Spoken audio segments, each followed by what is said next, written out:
Desliga o ruído, ligue-se aos factos. Este verão, o Observador tem para lhe oferecer 10 estadias em hotéis de luxo.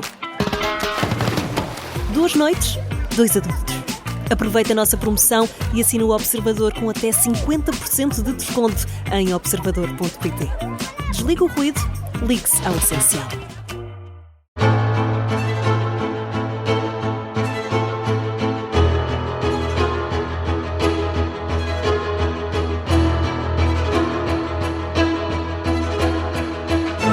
Começa agora o 5 Continentes, viagem na Rádio Observador pela atualidade internacional. Eu sou João Costa e Silva e, como sempre, estou acompanhado nesta viagem pelo historiador Bruno Cardoso Reis.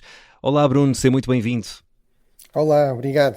Hoje podemos dizer que temos casa cheia e com velhos amigos que conheces muito bem. Vão juntar-se a nós a Madalena Meyer Rezende, o Henrique Burné e o João Diogo Barbosa. Juntam-se a nós para, podemos dizer, aligerar as saudades do Café Europa, um dos primeiros programas da Rádio Observador. Sejam todos muito bem-vindos. Boa tarde. Olá, obrigado. Boa tarde, obrigado. Obrigada, olá. Vamos a isto. Este é um programa em que damos especial destaque à Europa e às suas relações com os demais continentes e começamos precisamente com a relação entre a União Europeia e os Estados Unidos da América. O presidente Trump recuou na sua ameaça de impor tarifas de 50% à União Europeia já em junho.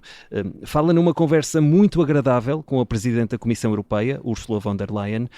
Donald Trump restabeleceu, por isso, o prazo de 9 de julho para que Washington e Bruxelas cheguem a um acordo comercial. Madalena Meyer Rezende, a posição de Trump em relação à Europa em matéria de comércio e segurança ainda pode ser, digamos, reversível? Não sabemos ao certo, mas acho que é provável que seja. Acho que a posição de Trump em relação à Europa, tanto no comércio como na segurança, não está decidida. Aliás, parece-me que este adiamento a pedido da UE para 9 de julho, para depois da cimeira da NATO na Haia, demonstra que, de facto, estas negociações estão a ser interligadas. Por um lado, o rearmamento europeu e, por outro lado, as tarifas comerciais parecem fazer parte do mesmo pacote negocial. Há que lembrar que a União Europeia acabou de aprovar um novo instrumento para o rearmamento de 150 mil milhões de euros, o SAFE, e uma das grandes questões é se esse dinheiro pode ser usado também para comprar armamento americano. E, portanto, eu penso que, enfim, haverá com certeza negociações interessantes acerca disso e tenho a impressão que elas também têm impacto no valor das tarifas e este adiamento terá realmente a ver com o compromisso dos europeus a gastar 5% do PIB em defesa e se esse parte disso será comprar armamento americano. João Diogo Barbosa, muito bem-vindo também. Como é que encaras as frequentes acusações de Donald Trump face à Europa? Obrigado, João. Eu em primeiro lugar, enfim, não querendo ser mal educado para os nossos anfitriões, queria dizer que nós, com o Café Europa, deixamos o mundo num lugar bastante melhor do que aquele em que o encontramos no 5 Continentes. E, portanto, eu não sei se é culpa do Bruno está tudo ligado. É o mesmo pacote negocial.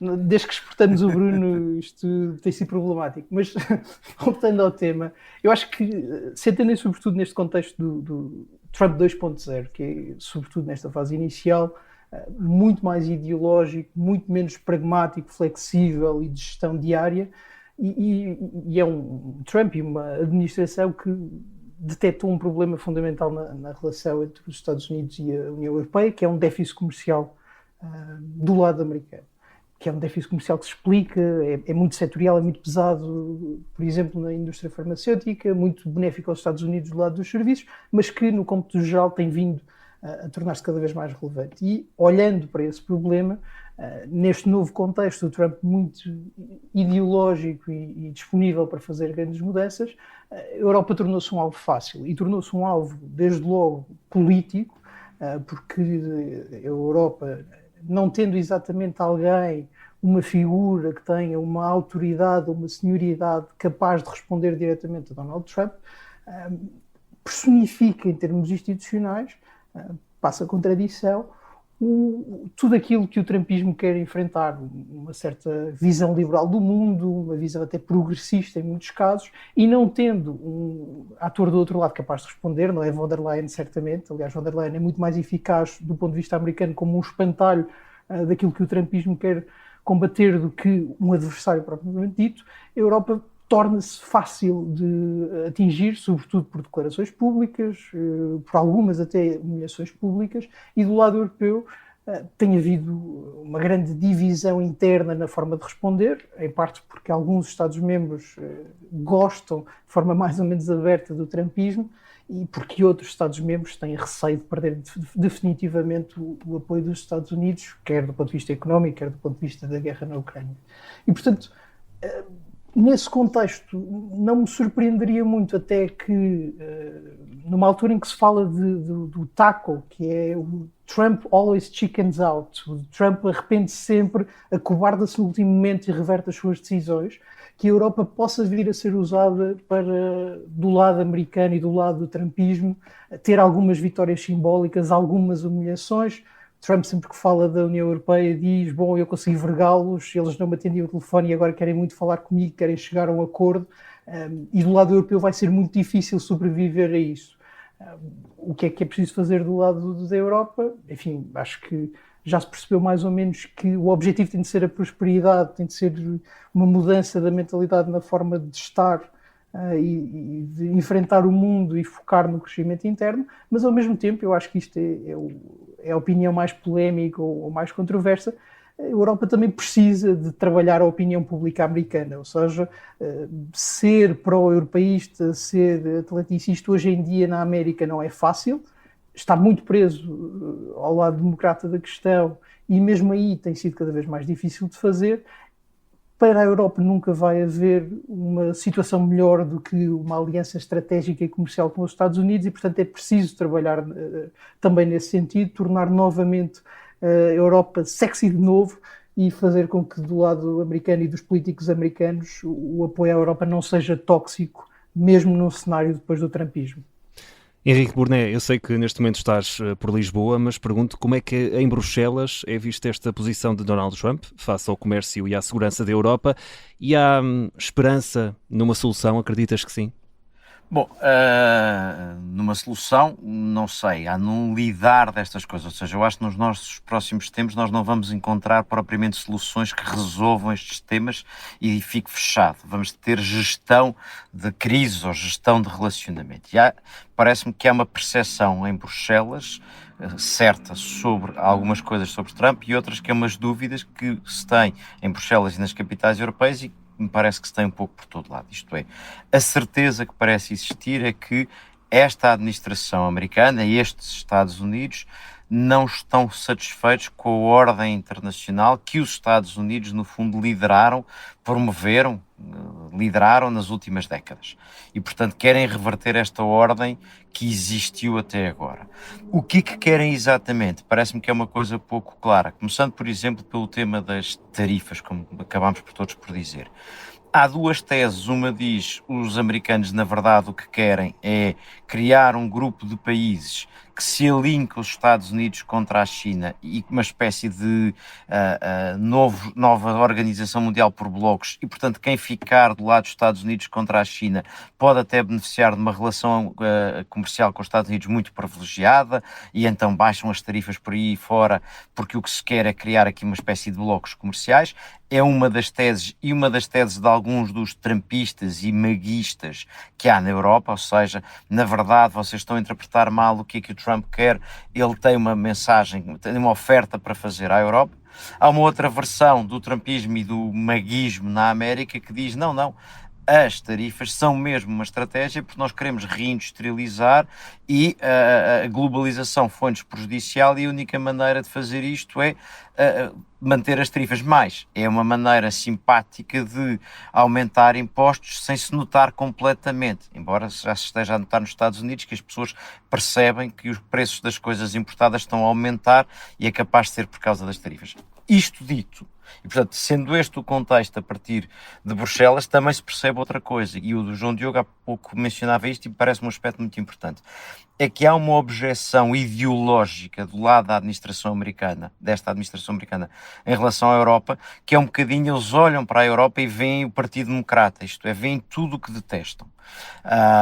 O lado liberal, aberto, tolerante, é tudo aquilo que eles odeiam e, portanto, olham para essa Europa com desprezo e objeção ideológica. E, portanto, isso, aliás, explica que, ao contrário de alguma percepção original que dizia os americanos estão-se a afastar, não estão nada a afastar, eles estão empenhados e estão empenhados inclusivamente em processos eleitorais, em processos políticos. A questão é, eles estão empenhados em promover quem no passado nunca tinham estado empenhados em promover, e estão empenhados em afastar do poder ou prejudicar quem no passado eram os aliados estratégicos dos Estados Unidos. E é esse contexto que faz com que a Europa diga, não sabemos exatamente o que é que os americanos querem, não sabemos exatamente se estas coisas das tarifas, ora sobem muito, ora descem muito, é para, na verdade, ficar depois um dia até haver o zero, por isso é que a Europa até propôs essa hipótese. Não percebemos se isto do armamento é para nos obrigar a comprar mais ou é mesmo porque não querem saber e no limite chegamos à cimeira da NATO e o Trump nem sequer vai à Haia. Eu acho que em Bruxelas e nas capitais europeias não se sabe, mas sabe-se uma coisa: não se pode contar com os Estados Unidos como se contava e, portanto, é preciso organizar a Europa a partir desta ideia. Segundo, parece-me que há uma ideia que começa a fazer caminho e que me parece fundamental, que é isto dito. É importante, lá vou eu estar de acordo outra vez com o João Diogo, isto é uma novidade, pelo menos os 5 continentes têm essa vantagem, João Diogo.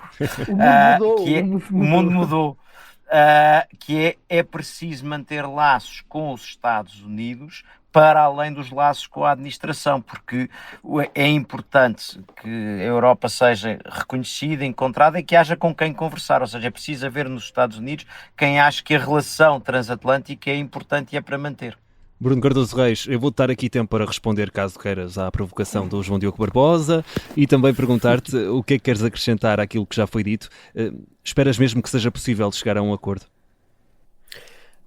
Bem, eu acho que o João Diogo é muito generoso, ou seja, atribui-me aqui responsabilidades talvez ligeiramente excessivas, mas elogiou-se também ao mesmo tempo. E objetivamente é verdade que o mundo está bastante pior, e também me parece que ele tem toda a razão. Estou de acordo com ele e também com o Henrique nesta questão da necessidade da visibilidade estratégica da Europa nos Estados Unidos a vários níveis. Eu, por exemplo, acho que até estando aqui, por exemplo, o Canadá foi muito eficaz a fazer uma campanha, várias províncias, portanto, vários estados canadianos fizeram uma campanha nas redes, nas televisões, a explicar porque é que o Canadá era ótimo para os Estados Unidos, porque é que as relações económicas eram muito vantajosas em termos mútuos, de vantagem mútua, etc. A Europa realmente parece muito paralisada, digamos, nos mecanismos de diálogo institucional, diplomático tradicional. Eu não estou a dizer que isso não é útil e que não há aqui diplomatas muito competentes, mas realmente com Donald Trump as coisas mudaram. Ou seja, pode haver aqui toda uma negociação preparatória, até envolvendo responsáveis ministeriais, etc. E depois tudo muda porque o Donald Trump decide fazer um tweet, decide pôr um post na Truth Social, decide avançar com um decreto. Portanto, eu acho que aquilo que dizia o Henrique, que é em Bruxelas há dificuldade em perceber exatamente o que é que eles querem. Bem, é algo que também acontece aqui em Washington DC, na capital, e eu acho que acontece até provavelmente no próprio gabinete de Donald Trump, ou seja, está toda a gente um bocadinho a tentar perceber para que lado é que as coisas vão, para onde é que o Presidente se está a inclinar. Há muitas contradições na relação com a Europa, que também já foram aqui referidas. Esta ideia de que a Europa não nos interessa e vamos ser agora isolacionistas, mas numa semana está-se na Arábia Saudita a dizer nós não temos nada a ver com a política interna saudita, vocês podem fazer o que quiserem, portanto pondo lá toda aquela tradição de preocupação com os direitos humanos, etc. E depois a seguir, na semana seguinte, temos a Ministra do Interior, a Noema, a dizer que na Polónia vejam lá quem é que vocês escolhem, porque se for um amigo de Donald Trump, então nós vamos proteger a Polónia, senão, implicitamente a ideia é isso não irá acontecer, para não falar todas aquelas declarações de J.D. Vance, etc. Portanto, eu acho que apesar de tudo isto mostra que, apesar das declarações, que também não são propriamente novas, desinteresse estratégico na Europa, a verdade é que as relações continuam a ser muito intensas, objetivamente, inclusive em termos comerciais. É de longe a relação comercial mais importante do mundo. Estamos a falar de 1,6 trilhões na linguagem americana, bilhões na linguagem portuguesa de euros.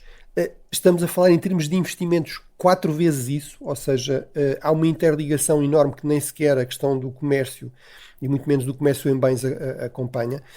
Enfim, há aqui uma tese que é, no fundo, a União Europeia. Há duas teses contraditórias. Uma é que a União Europeia é fraca, e é essa a ideia prevalecente entre os trumpistas.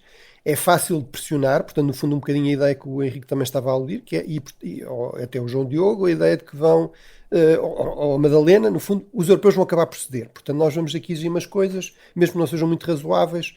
A Europa não quer uma guerra comercial, isso é muito custoso, também está muito dividida, portanto há diferentes sensibilidades e prioridades e, portanto, nós podemos pressionar.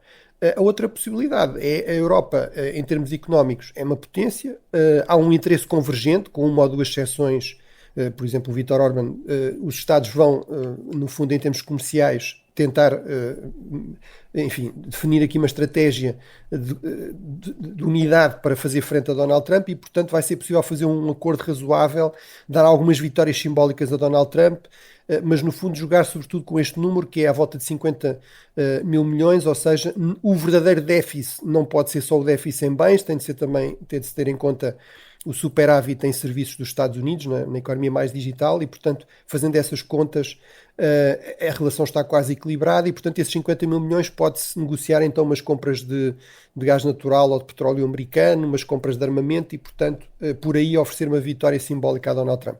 Portanto, acho que isto será um teste bastante interessante nos próximos meses, ver até que ponto é possível fazer uma negociação minimamente racional com a administração, até que ponto é que a União Europeia se consegue manter minimamente coesa numa área em que há um evidente interesse disso acontecer, e sendo que eu concordo muito com este aspecto, que é com Donald Trump, no fundo, todos os acordos tendem a ser de curto prazo, ou seja, é possível que se chegue até a um acordo relativamente razoável, mas também é perfeitamente possível que em uns meses Donald Trump mude outra vez de ideias, ou sinta que tem mais vantagem em termos da sua popularidade, etc., em avançar com uma nova crise e, portanto, isso volta a acontecer, sendo que é muito importante também aqui a Cimeira da Haia e a questão da NATO, ou seja, eu admito que para alguns Estados europeus as duas coisas estão sempre muito na cabeça, ou seja, queremos mesmo uma guerra comercial quando ao mesmo tempo precisamos tentar manter os Estados Unidos minimamente envolvidos na NATO, com uma presença mínima mesmo de tropas na Europa, com uma garantia de segurança mínima. Henrique, para fechar. Bruno, a minha dúvida é esta, visto daí, eu acho que há uma pergunta que se faz do lado de cá, que é a seguinte: isto tem potencial de durabilidade ou não? Isto é, Trump, é único e, enfim, em princípio, se a Constituição conseguir ser preservada, fará só este mandato. Mas a pergunta é, os Estados Unidos, de qualquer maneira, mudaram, não vão ser Trump para a vida, mas mudaram, ou há quem ache que vamos respirar fundo, mergulhar e deixar que a onda passe? Visto daí, parece que isto, apesar de tudo, tende a ter alguma durabilidade, mesmo que um pouco diferente, ou é considerado um epifenómeno? Sim, quer dizer, eu aí vou ser claro, quer dizer, é um pouco a minha opinião, enfim, obviamente eu ouço aqui opiniões diversas, continua a haver alguma esperança de alguns setores, sobretudo setores conservadores mais atlantistas, de que o Partido Republicano seja reformável, ou seja, abandone esta linha trumpista, populista e em política internacional revisionista, no fundo, pôr em causa a própria ordem que os Estados Unidos construíram, às vezes com custos evidentes, pelo menos de curto prazo para os Estados Unidos, mas há muitos setores que consideram que, no fundo, essa mudança está feita. O Partido Republicano é um partido trumpista, esta vertente populista, nativista, nacionalista está para durar, pelo menos, enfim, no médio prazo, e, portanto, eu tendo a concordar com essa visão, ou seja, parece-me que há um risco sério de haver aqui uma viragem nas relações entre os Estados Unidos e a Europa, ou seja, deixou de haver este grande consenso nos dois grandes partidos, até porque também há uma ala esquerda muito radicalizada no Partido Democrático que pode crescer, também como tentativa populista de recuperar votos, também porque há uma corrente influente em termos mais realistas, mais geopolíticos, nos dois partidos, que defende que a prioridade devia ser muito mais para a Ásia Pacífico e a contenção da China, mas sobretudo concentrada na sua região mais próxima. Apesar de tudo, eu acho que a perspectiva mais otimista é que os aspectos mais radicais e mais irracionais e mais contrários aos próprios interesses americanos, por exemplo, uma guerra comercial global, acabem por cair, porque são demasiado custosos e porque há setores importantes, nomeadamente na economia, que se opõem a isso, e que seja possível ir negociando pragmaticamente em termos de convergências de interesses, porque apesar de tudo, no meu entendimento, continua a haver interesses muito convergentes entre a Europa e os Estados Unidos, até, por exemplo, na contenção da China. Quer dizer, se os Estados Unidos querem ter massa crítica para conseguir conter a China, precisariam da Europa à partida. Mas, portanto, essa é outra dúvida, não é? Até que ponto é que se conseguirá ter aqui, pelo menos, uma política um pouco mais racional, mais orientada por interesses, e não tão ideológica, tão populista. Acho que aí muito dependerá realmente da evolução da economia, enfim, do impacto que isso terá também nas sondagens e depois, por sua vez, no Congresso, ou seja, no próprio Partido Republicano, nomeadamente no Parlamento, no Congresso. Mas é uma questão crucial e que eu acho que não temos elementos suficientes para responder de forma taxativa. Meus caros, a primeira parte do 5 Continentes fica por aqui. Nós voltamos já a seguir e para olhar para as relações da Europa com o resto do mundo. É logo depois das notícias.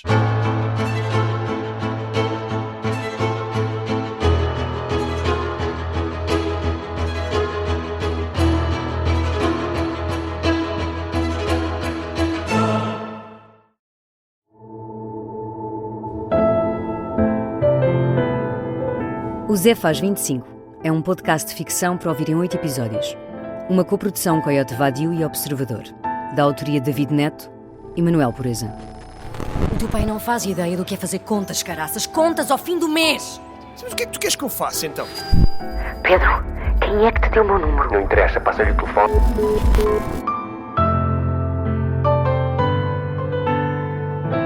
Com as vozes de Tiago Teotónio Pereira, Paulo Calatré, Beatriz Godinho e a minha, Sara Matos. Episódio 2. Amor às cegas. Onde é que tu andas, Zé? Este podcast de ficção tem o apoio da Citroën.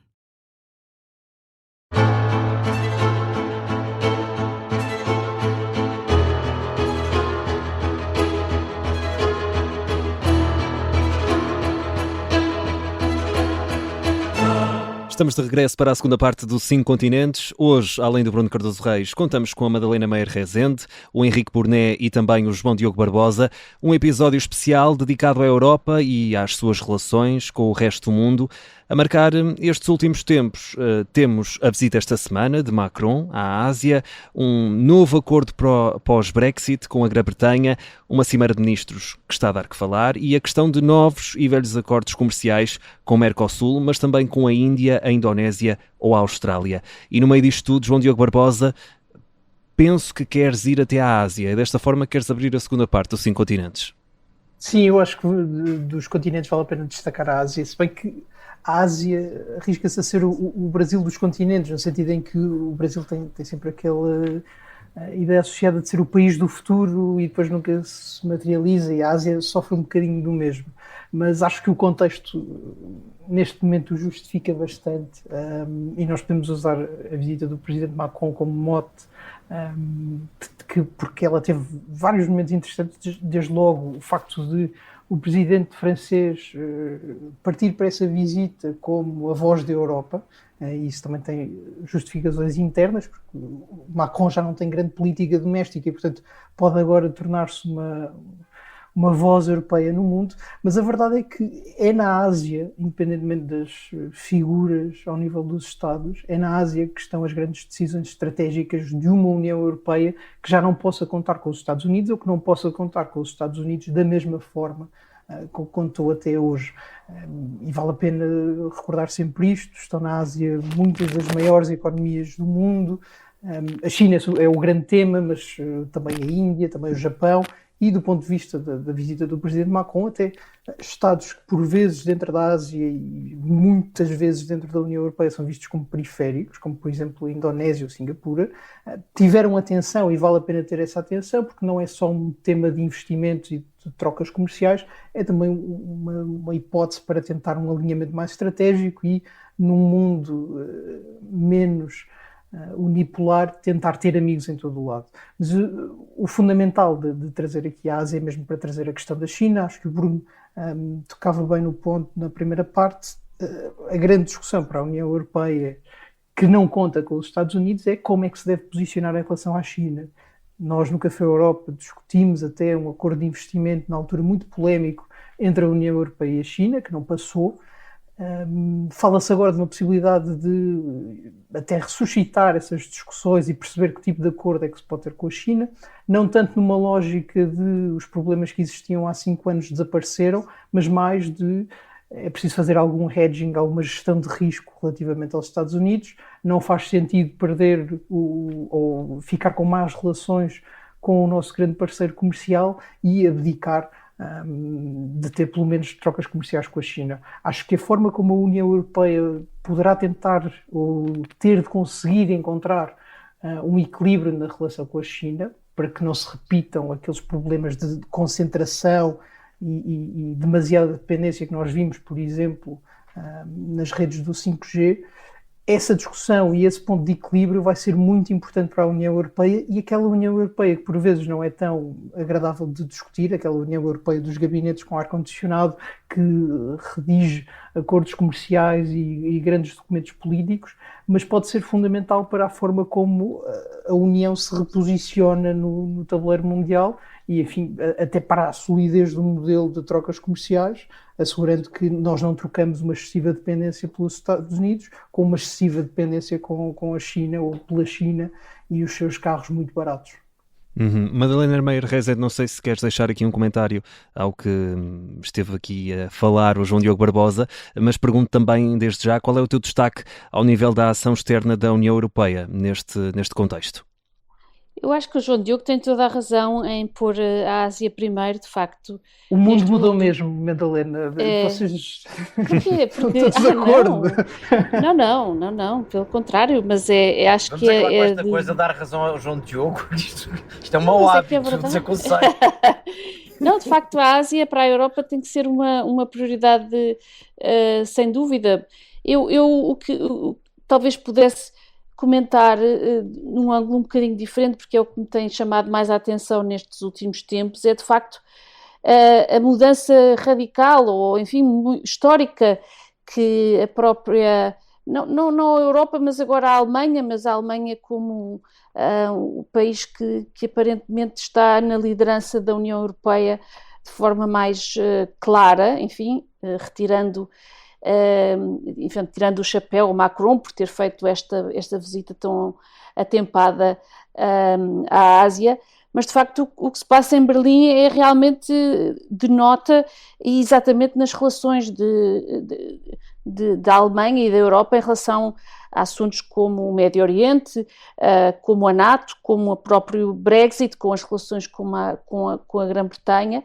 E, de facto, enfim, nos últimos tempos, a última semana ainda mais forte tem sido o compromisso do governo em aumentar a despesa em defesa de forma, enfim, astronómica, e as promessas concretas. A semana passada o próprio Observador notava isso muito bem numa notícia, com várias brigadas equipadas e operacionais nos próximos anos, e esta declaração surpreendente do chanceler Merz de que as ações de Israel em Gaza não parecem já mais ser justificáveis. E, portanto, isto era algo de impensável até há pouco tempo para um líder alemão.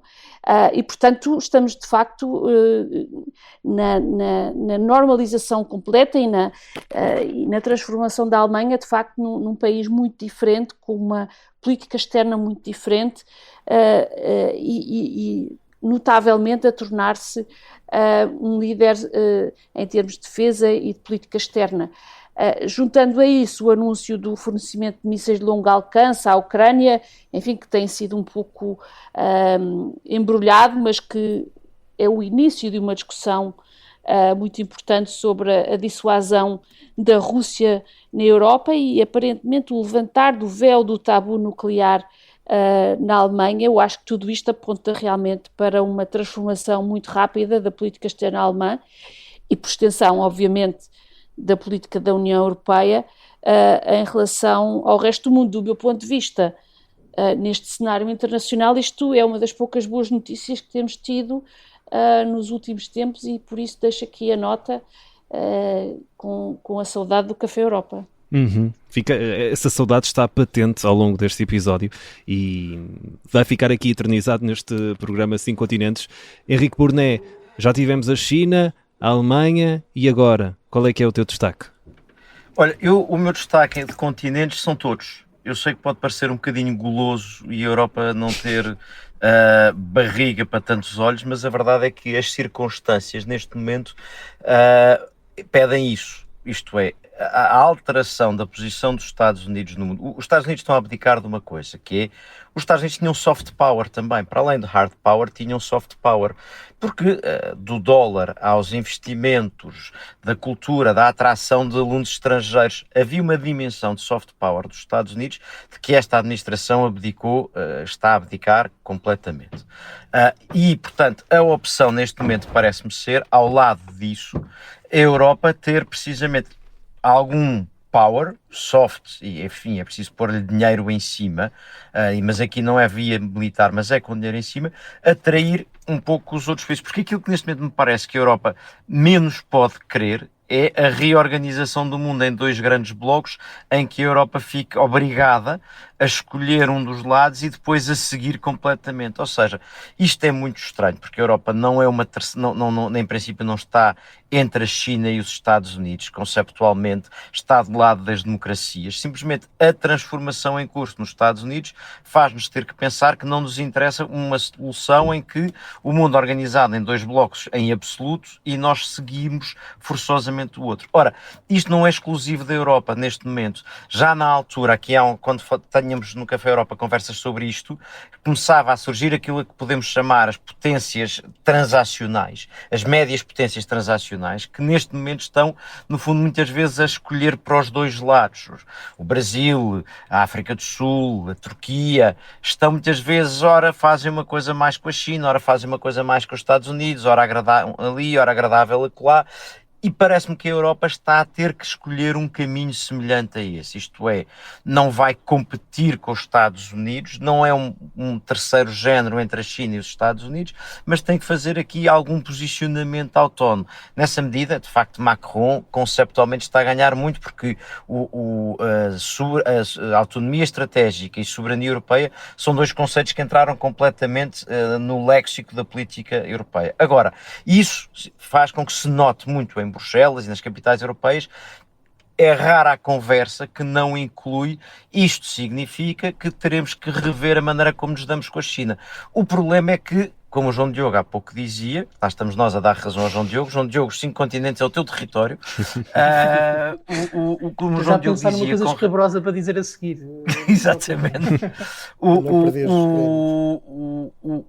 Significa que a China não mudou, a China não se tornou uma democracia, a China não se tornou um paraíso dos direitos humanos, a China não se tornou uma não ameaça. A China, se quisesse, podia impedir, podia travar a Rússia na Ucrânia e não o faz. Quer dizer, nós estamos preocupados com o Trump, mas a China teria uma capacidade que não está a usar. Portanto, a China não virou amigo só porque os Estados Unidos deixaram de ser o amigo que eram.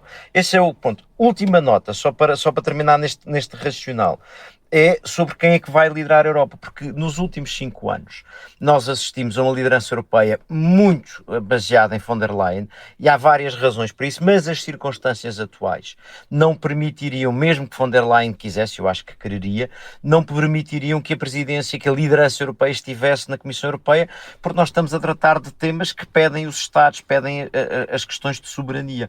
E, portanto, é natural que, para já rompemos a Europa, porque muito do que estamos a discutir neste momento discutimos entre Merz, Macron e Starmer, e portanto rompemos a Europa do Brexit, estamos a conversar com o Reino Unido, e por outro lado, isso significa que vai ser necessário manter os outros. Enfim, Itália muitas vezes entra nesta conversa como fazendo parte dos crescidos, a Polónia também, mas isso significa que alguém vai ter que representar os 23 remanescentes.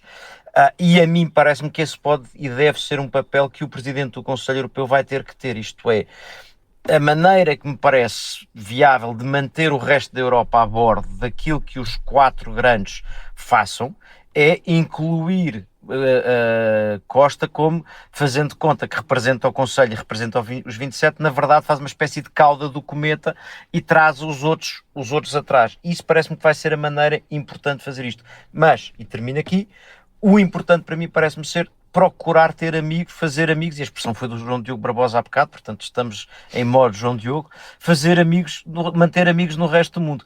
Para isso a Europa tem um instrumento chamado Global Gateway, que ninguém sabe o que é, como é que funciona e se vai ter sucesso ou não. E que faz de conta que tem muito dinheiro, mas que não tem. Bruno, fechamos contigo esta análise à Europa e às suas relações externas. O que é que queres acrescentar àquilo que já foi dito? Bem, eu infelizmente estou muito de acordo, infelizmente, porque era mais interessante haver aqui mais desacordos, mas acho que realmente é fundamental, sendo que há aqui um ponto importante, que é, há vários riscos nisto. Um é esta questão da capacidade de ação coletiva, ou seja, quem é que lidera, enfim, eu acho que é possível ter um modelo flexível e certamente também me parece que haverá um peso maior de uma espécie de minilateralismo interno, ou seja, de grupos regionais ou de grupos de interesse, de grupos de Estados que dão prioridade a certos aspectos ou a certas regiões. Acho que aí Portugal tem de estar muito mais atento a essas dinâmicas e genericamente a Europa do Sul tem um certo déficit, portanto eu acho que havia que apostar nisso, não exclusivamente, pode haver outros formatos e outras áreas, sei lá, a segurança marítima em que o formato e os aliados serão outros. Acho que devemos também apostar muito nas relações com alguns Estados importantes do Sul, nomeadamente com Espanha, deixando de lado, enfim, fantasmas do passado para ganhar alguma massa crítica, sempre que isso justifique em termos dos nossos interesses. Mas, por exemplo, para dar um exemplo, não só há uma série de negociações em curso, mas foram anunciadas, enfim, a intenção de abrir negociações com as Filipinas, com a Tailândia, com a Malásia, esta zona da ASEAN, do Sudeste Asiático, onde agora esteve Macron, onde obviamente ele esteve no Vietnã e na Indonésia e em Singapura, mas há outros países, é uma zona muito interessante. Só é pequena, estes países só são pequenos quando comparados com a China ou com a Índia, mas em termos globais são grandes e são grandes mercados. Com os Emirados, inclusive, também. Mas, por exemplo, há aí uma questão que está pendurada, que muitas vezes eu e o Henrique falávamos, que é a questão do acordo da União Europeia com o Mercosul. Quer dizer, toda esta conversa de diversificar relações, e estou completamente de acordo, diversificar relações não pode ser, no fundo, substituir os Estados Unidos pela China, isso seria um completo disparate em termos dos nossos interesses e dos nossos valores, mas este diversificar de relações depois obriga a fazer opções difíceis e, portanto, uma questão que continua em aberto é: estes acordos vão avançar por vontade, inclusive por países como a Índia, por exemplo, terem dificuldades em chegar a acordos de comércio livre, e depois, se avançarem, consegue-se que os 27 aprovem estes acordos. E, portanto, aí temos um que está em cima da mesa, que faria todo o sentido. É até uma região onde ainda vai havendo bastantes democracias, onde há muitos recursos naturais, a questão da América do Sul, e continua sem se conseguir ratificar esse acordo. Portanto, acho que também temos de perceber se a Europa não vai dar razão aos seus críticos, inclusive aqui nos Estados Unidos, que é tudo muita conversa, muita retórica, muitas declarações de intenções, mas depois muita dificuldade em concretizar as coisas e em chegar a acordo também, porque há esta opção que nós tomamos e que se mantém, que é: nós não somos um Estado federal, somos uma espécie de confederação, um objeto político não identificado, como dizia o Delors, de 27, e portanto isto obriga realmente aqui a consensos complicados por vezes. Acho que também era importante não esquecer a África.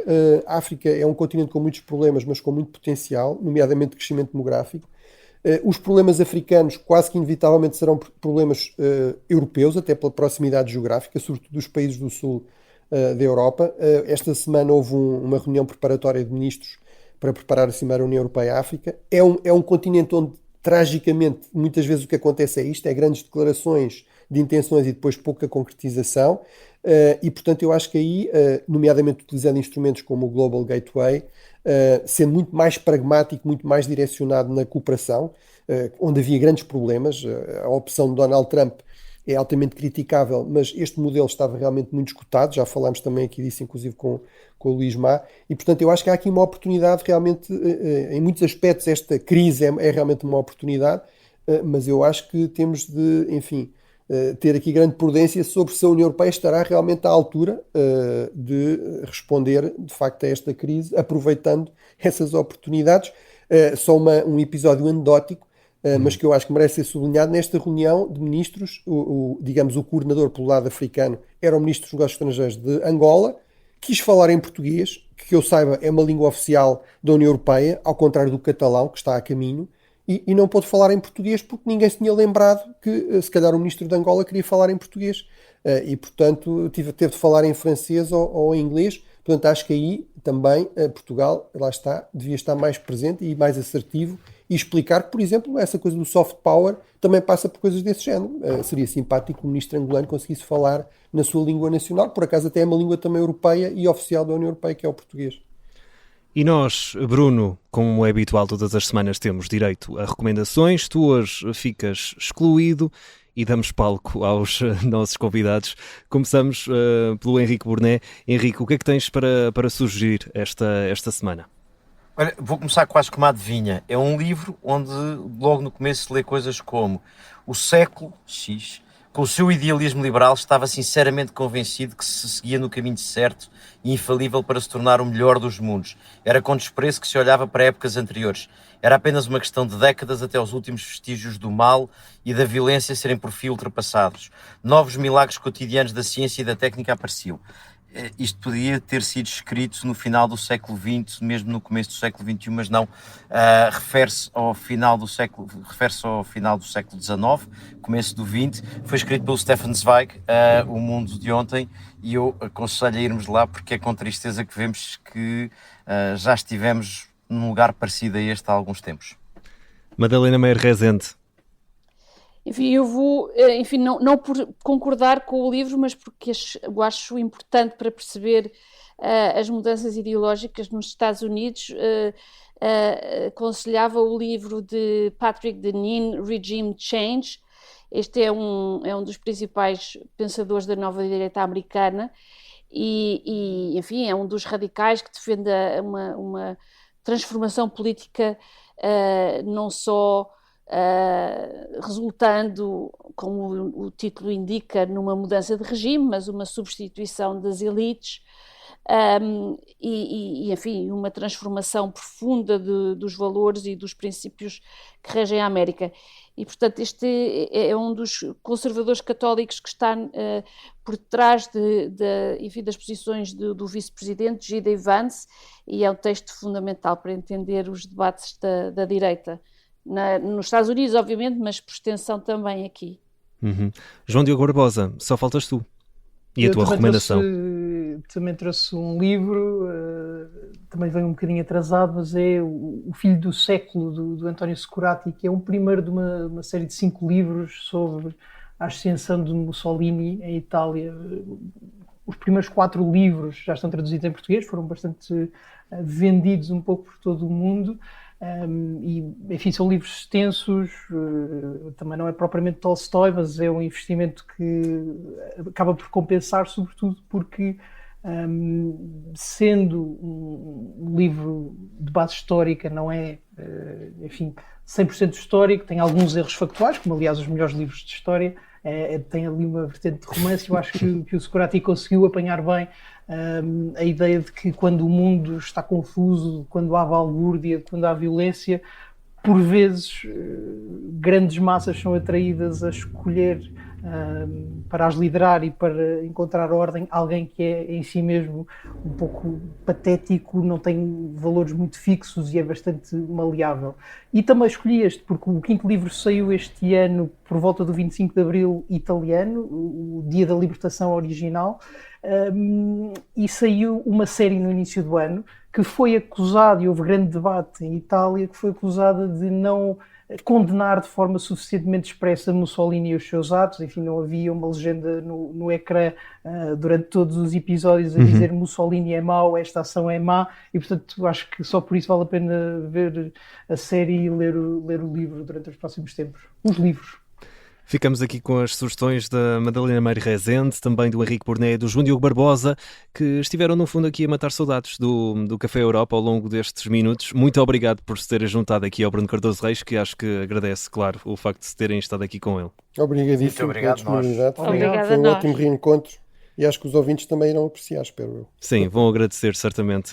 Bruno, nós temos nova viagem marcada para a próxima semana. O 5 Continentes fica por aqui. Até lá, um abraço. Boa semana.